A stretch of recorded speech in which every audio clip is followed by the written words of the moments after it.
Amazon has pulled out of its plan to build its corporate headquarters in Queens, New York. The move comes after pressure from community leaders and politicians who protested that the cost of doing business with Amazon comes at a very high price for the neighborhood. Molly, didn't we see this coming? Yes. I mean, first of all, you saw Amazon set up this fight. It was a fight all over the country. And it was the big publicity scam, you need us, here's what we're going to do for you. Right. But then when they started doing the numbers on it, and they started saying, wait a second. We're giving you these subsidies. We're giving you this money. We're giving you these tax breaks. We're giving. And it would be 50 years before we ever got our money back. So what reasons, though, did the protesters give for this pushback? I mean, I think it boiled down to when they started getting into the nitty-gritty. This deal was done. Like you said, they were pitting cities against each other all over the country. Where are we going to go for our new headquarters? Then this sort of neighborhood that was in the process of gentrification anyway in Queens and on Long Island wins the award. They're promised $3 billion in all these tax incentives and other incentives. And then people start asking questions. Well, wait a minute, this deal's already done. How is it done in such a secretive manner? How exactly will we benefit? Oh, by the way, our property values are already starting to go up. We're going to price ourselves out of being able to live here. The neighbors who thought they were going to benefit from these 25,000 jobs that you're promising with this move.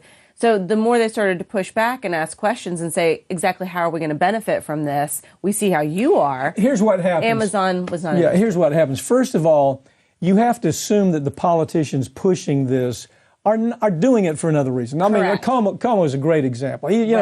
He's tired of being governor. He wants to move on to something else bigger now. And better. Senate, president, who knows? So this was his going to be a swan song. I'm going to deliver this for you. And it sounded great. There was great hoopla. Oh, great, they're coming to Queens. And then people started putting a pencil to it and saying, what they told you, Mr. Cuomo, is absolutely inaccurate. What you bought into is inaccurate. And yes, you may say that this is going to be your next platform for running for Senate, but you know what? You're going to be gone, and we're going to be here paying for this. It's like, as we talked about, it's like an NFL stadium, isn't it? Yes, exactly. We were talking about that, and that's a story I did some months ago. But, they talk about what an economic incentive it is to bring in a new stadium to a community. But the fact of the matter is, it really doesn't. Cities are stuck with long-term financial plans. They're stuck basically bearing the burden of this. It never brings in the sort of business that everybody expects around the stadium. Usually they're in the neighborhoods that need an economic shot anyway, and there might be a few businesses that pop up, but for the most part, the burden is borne by the city government to pay for this monstrosity that ages out fairly quickly. And to a great extent, you have something similar with Amazon and these other businesses. It's called the hoopla effect.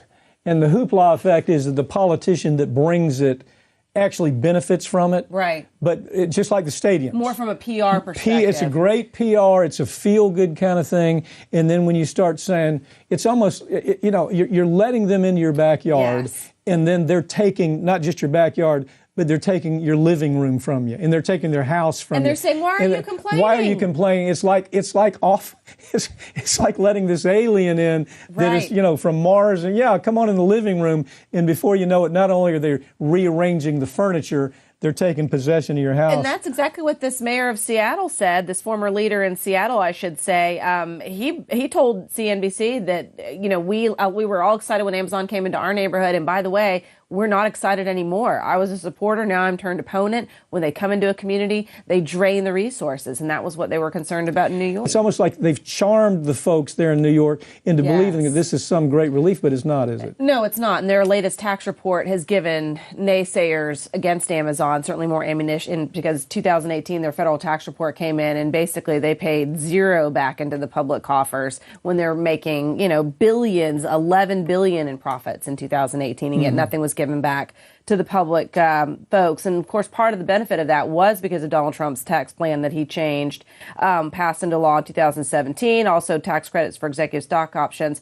But basically, opponents in New York City Council, this gave them the ammunition to say, hey, we made the right call by pushing back against Amazon. We don't care where they go, but they don't need to be here. They absolutely made the right call. We have better things to spend our money on than 25,000 jobs that'll end up draining. Education, infrastructure, things like that. Transportation. Yeah. Thanks for joining me, okay? Thanks, Pat.